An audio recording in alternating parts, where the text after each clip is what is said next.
नौजवानों जवानी 4 दिन की है, कहा था उम्र दराज मांग के लाए थे 4 दिन, 2 आरज़ू में कट गए 2 इंतजार में। जवानी कब आई कब चली गई पता नहीं चलेगा, सिर्फ बचपन याद रह जाता है, चंद बिगड़े हुए लम्हे याद रह जाते हैं। रब ने जवानी अता की है तो ये जवानी चौकों में बैठने के लिए नहीं है, ये जवानी चौराहों पर बैठ करके अय्याशी बदमाशी की बातों के लिए तो नहीं दी गई थी, ये जवानी हमें यारों के दिल बहलाने के लिए तो नहीं दी गई थी। अगर खुदा ने ये जवानी दी है तो मुसल्लों पे आकर के रब को मनाने के लिए दी गई है, सजदे लंबे करने के लिए दी गई है, कयाम लंबे करने के लिए जवानी दी गई थी। ओ मेरे अजीज, जवानी अच्छी है इबादत के लिए, अगर बुढ़ापा आ गया कयाम नहीं कर पाओगे, होठ कांपने लग जाएंगे। वो बड़ा करीम है, हर उम्र में बख्श देता है, लेकिन खुदा की कसम जब जवान आके तौबा करता है वो फरिश्तों को इकट्ठा करके कहता है जो मैं देख रहा हूं वो तुम भी देखो, ये जवानी में आ गया है, सुनो मैं इसका हो गया हूं, ये मेरा हो गया। नारे तकबीर, नारे रिसालत, नारे गौसियत, जश्ने दस्तार बंदी, मदरसा गुलशने हुसैन, मसलके आला हजरत मुफ्ती हम्माद रजा कादरी, नारे तकबीर। सुभान अल्लाह। थक गए आप लोग? नहीं थके? सुन रहे हैं तो कह दे जरा या रसूल अल्लाह, और जोर से कह दे या रसूल अल्लाह। हाँ भाई, मैं बस ऐसी कड़वी बातें करता हूं, जो कोई और उम्मीद लेके आया हो वो फूट ले। मेरी बातें कड़वी रहती हैं और मैं चाहता हूं अल्लाह इतनी कड़वी कर दे मेरी बातें कि कब्र तक मेरी बातें याद रह जाए।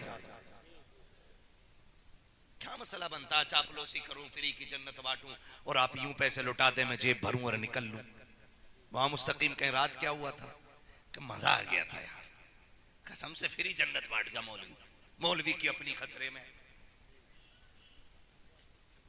हम किसे फ्री में बांटेंगे भाई, अपनी बचा लो, बड़ी बात है।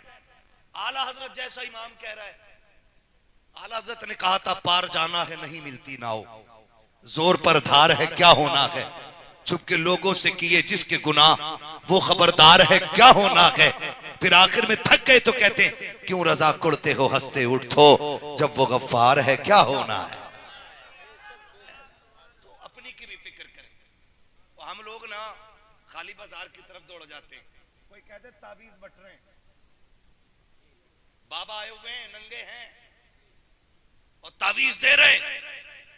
खुदा की कसम इतनी भीड़ मस्जिदों में नहीं है जितनी भीड़ तावीज और गंडों की दुकानों पे लगी पड़ी है।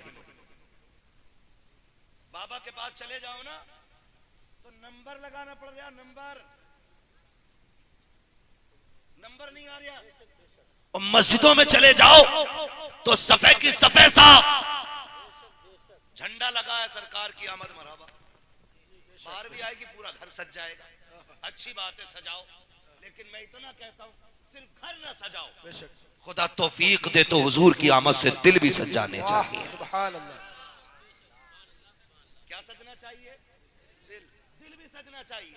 हमने कैसे घर सजाए, 12वीं आई, रब ने एक को पैसा दिया था 20,000 की लाइटिंग लाके लगा दी, फिर वीडियो बना के डाल रहा, देखो 12वीं पे मैंने घर सजाया है। कुछ वीडियो पे नजर पड़ी, एक के खाने का मकान था जिसपे आपने एक झालर नहीं लगाई है, देखने में झंडा तो नजर आ रहा है लेकिन झालर नहीं लगी है। गौर करो तो पता लगता है शायद बच्चों के पेट मुश्किल से पालता होगा इसलिए लाइटिंग ना लगा सका, बच्चों की फीस मुश्किल से भर पाता होगा इसलिए उजाला न कर सका, शायद घर के खर्चे मुश्किल से चला पाता होगा इसलिए घर न सजा सका। और इससे कोई फायदा नहीं है। अगर तेरे घर पे 50,000 की लाइटिंग है, पास का गरीब बंदा एक झुमकी न लगा सके, उसके बच्चे भी तो पूछते होंगे अब्बा क्या हम मुसलमान नहीं है, क्या हमें लाइटिंग नहीं लगानी चाहिए। कितने बहाने बना करके वो गरीब बच्चों को तसल्ली देता होगा, कितने झूठे वादे करता होगा, कभी कहता होगा वक्त नहीं मिला है, कभी कहता होगा आइंदा साल सजाया जाएगा। ये देखो मेरे हाथ जुड़े हैं, तुम्हें खुदा का वास्ता अगर घर भी सजाया करो तो सिर्फ खुद को देख करके नहीं, पड़ोसी को देख करके सजाया करो। अल्लाह ने तुझे पैसा दिया है, सिर्फ अपना घर न सजा। अगर तू 20,000 की लाइटिंग लगाता है, 10,000 की अपने घर पे लाइट लगा, 10,000 की लाइट गरीब के दरवाजे पे लगा, खुदा की कसम तेरा घर सजेगा, तेरे बच्चे राजी होंगे, गरीब का घर सजेगा, मदीने वाले मुस्तफा राजी हो जाए। सुभान अल्लाह, नारे तकबीर, नारे रिसालत, जश्ने दस्तारबंदी, मदरसा गुलशन हुसैन, मुफ्ती हम्माद रजा साहिब किबला। दिल अच्छे करो यार, दिल अच्छे करो। अगर यहाँ जगह नहीं ना तो फिर कोई मसला ही नहीं, कोई मसला नहीं। ये साफ होना चाहिए। ये पता है, जाते भी हम मस्जिद में सजदे भी करते हैं, कह रहे हैं नमाज में दिल नहीं लग रहा। मौलाना नमाज में दिल ही ना लगता, कोई दुआ बता दो। सिर्फ एक दुआ है, याद रखो, लुक़्मे हलाल खाया करो, जबान सच्ची रखा करो, किसी से हसद ना रखा करो। कसम खुदा की दिल इतना लगेगा, सजदे में सर रखोगे तो उठाने को दिल नहीं करेगा। नहीं लग रहा? कई बार ऐसा होता है, पंखे के ऊपर लड़ जाते, पंखे के गोली चल गई एक जगह, गोली एक मर गया। कुछ दिन पहले एक वीडियो वायरल हुआ था, बेल्ट चल रही मस्जिद में, दो पार्टियां लड़ गई। इलेक्शन ने तो बेड़े गर्क किए कौम के, अब जुम्मे के दिन मस्जिद में भी लड़ाई चलेगी। विधान तुम्हारे बाप की जागीर होगा, इमाम किसी के बाप की जागीर नहीं। ये याद रखिए, इमाम हुजूर के मुसल्ले का वारिस होता है, उस पर हुकूमत न चलाना, वरना नमाज में दिल, नमाज में दिल, नमाज में दिल।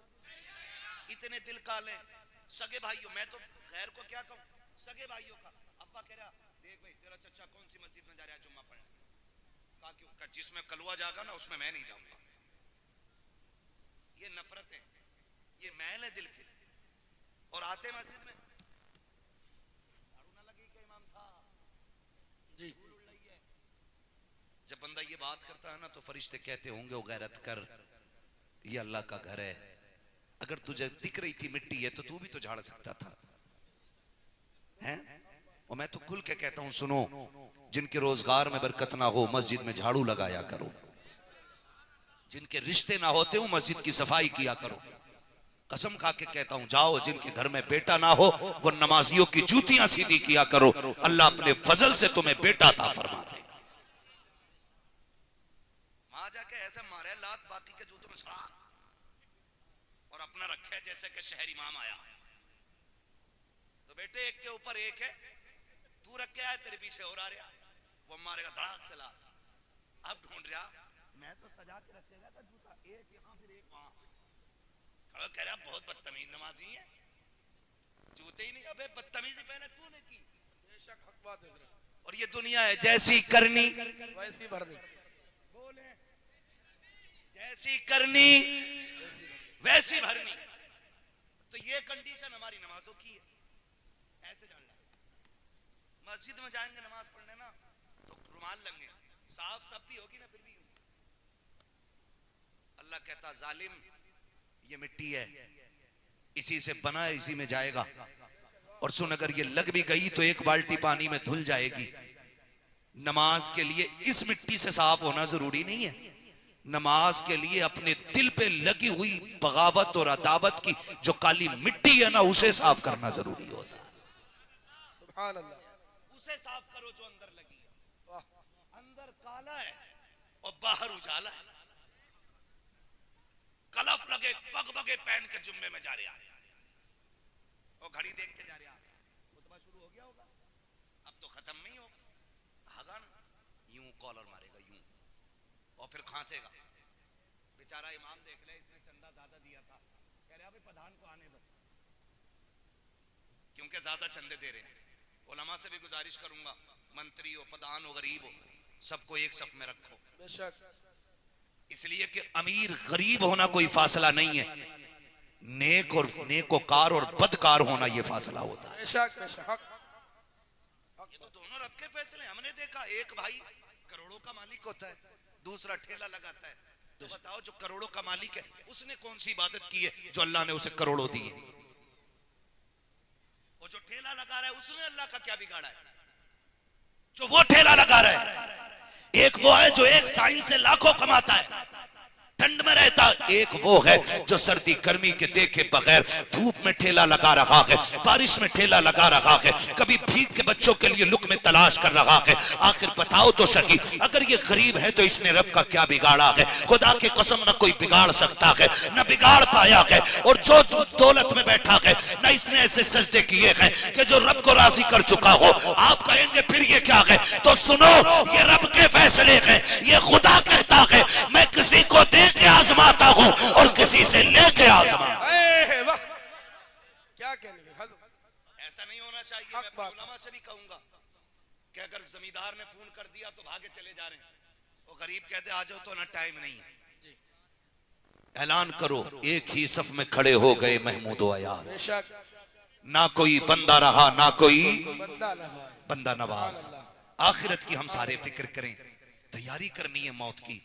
मौत बहुत करीब आ गई है, इतनी करीब। ना बाबू ना ना, बैठ जाओ बैठ जाओ, ना कुछ ना को भाई, खुदा सलामत रखे, बस कुछ नहीं ना। बच्चे हैं, बच्चे होते ही ऐसे, अगर शरारत ना करें तो फिर बचपन क्या, फिर ये घर के अब्बा ना कहलाएं। शरारत करते हैं तभी बच्चे कहलाते हैं। और कुछ चीजें कुछ लोगों से अच्छी लगती हैं, है ना? तो बच्चे अच्छे हैं माशाल्लाह, खुदा सलामत रखे। मैं कभी नहीं कहता हूं बच्चों को पीछे बैठाओ, मैं चाहता हूं ये आगे आए, ताकि आज आपने दीन की जिम्मेदारी संभाली है, कल इनको दीन की जिम्मेदारी। तो ये दीन का मुस्तकबिल है, अल्लाह इन बच्चों को सलामत रखे। हाँ, मगर बच्चों आपसे भी गुजारिश है, आप हरकत करते हो ना तो आपको कोई गलत नहीं कहेगा, आपके माँ बाप के बारे में सोचेगा कि पता नहीं इनके माँ बाप कितने बुरे हैं कि इन्हें तहजीब नहीं सिखाई। और आप शराफत से बैठते हैं ना तो फिर लोग फैसला करते हैं, अगर बच्चे इतने अच्छे हैं तो माँ बाप कितने अच्छे हो। सुभान अल्लाह, है ना? उम्मीद करता हूं इंशाल्लाह जैसे बैठे इतनी अच्छे तरीके से बैठे रहेंगे। तवज्जो है ना सारे लोगों की? तैयारी करनी है आखिरत की। मौत बहुत करीब है, इतनी करीब है कि उजाले अपने यादों के हमारे साथ रहने दो, न जाने किस गली में जिंदगी की शाम हो जाए। सुभान अल्लाह, सुभान। अक्सर हमारे नौजवान खाने कमाने वाले लोग, मजदूरी करने वाले लोग, रोड पे तो हर कोई निकलता है, हालात इतने खराब हैं, सच बता रहा हूं, कई बार तो दाढ़ी देख करके टक्कर मार दी जाती है गाड़ी में, टोपी देख के टक्कर मार दी जाती है, और फिर एक्सीडेंट का नाम देख करके लोग आगे बढ़ जाया करते हैं। आपसे थोड़ी सी अपील है मेरी, थोड़ी सी गुजारिश है। पहले जब बुखार आता था ना तो 50 mg की पैरासीटामोल आदमी को पसीने छुटा देती थी। आज जानते हो डोलो कितनी mg में? 650। कितने में आ गई? 650। और फिर 500 mg की उसके साथ एंटीबायोटिक लगाई जा रही, तब भी बुखार उतरने का नाम नहीं ले रहा है। क्यों? क्योंकि ये जो बीमारियां हैं ना, ये ताकतवर होती जा रही। तो पता चला कि मर्ज जितना ताकतवर होता है, डोज उतनी मजबूत होनी चाहिए। समझ रहे मेरी बात? इतनी वरना भाई डॉक्टर का मतलब क्या होता है? डॉक्टर का मतलब होता है मर्ज का लेवल चेक करे, फिर दवा का लेवल चेक करे, फिर दवा दे। वरना बुखार की दवा सबको याद है, खांसी की भी सभी जानते हैं। फिर 500 रुपए देके क्यों डॉक्टर से हम वही पैरासीटामोल 2 रुपए वाली 50 रुपए में लेके आते? इसलिए कि वो मर्ज की भी तशखीस करता है और दवा की भी तशखीस करता है। वो कहा था किसी ने, नीम हकीम खतरे जान, नीम मुल्ला खतरे ईमान। आधा डॉक्टर जान के लिए खतरा है, आधा मौलवी ईमान के लिए खतरा है। दोनों बातें याद रखिए, समझ गए इतनी मेरी बात? तो मर्ज जितना हाई होता है, डोज उतनी ज्यादा कर दी जाती है।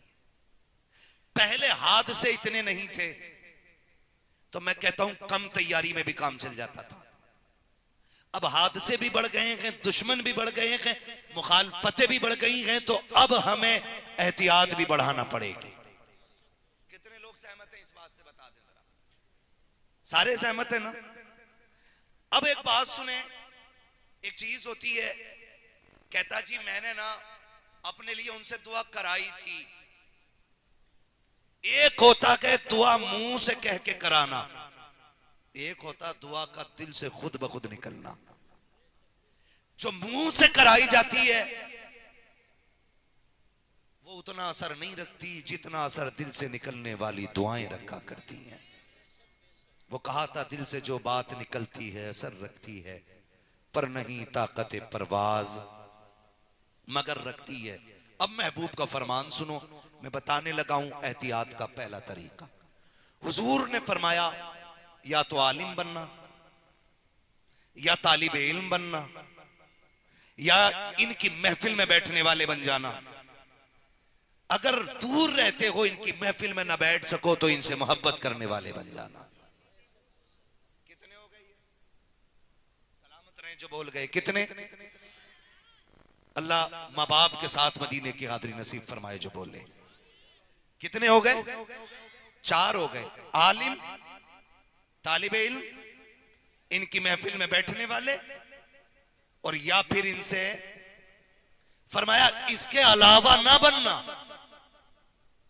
वरना हलाक कर दिए जाओगे।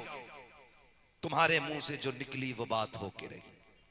हुजूर जो कह देते हैं फिर वो हो जाता है, जो कह देते हैं वो जोर से जो कह देते हैं वो हो जाता है, जो हुजूर कह देते हैं हो जाता है। अब आपसे मेरी गुजारिश है, कितने लोग पढ़ रहे हैं मदरसे में, वो जरा सामने से हाथ उठाएं। जो पढ़ रहे हैं मदरसे में, ठीक, अब बात नीचे कर। इनके अलावा जितने बैठे बेचारे, ये वो लोग हैं जो मदरसे में पढ़ने नहीं जा पा रहे। अब आपके लिए एक सबक है। अब आप न पढ़ाने वालों में हैं न पढ़ने वालों में, अब आप हैं महफिल में बैठने वाले या इनसे मोहब्बत करने वाले। यही 2 बनने। नौजवानों, हालात नाजुक हैं, वक्त नागुफ्ता भी है। हमें अपने साथ ऐसा माहौल बनाएं कि किसी से हम कहें ना कहें, दुआएं खुद ब खुद होने लग जाएं। और ये कब होगा और कैसे होगा? आसान तरीका है। आपका इदारा क्या नाम है मदरसे का?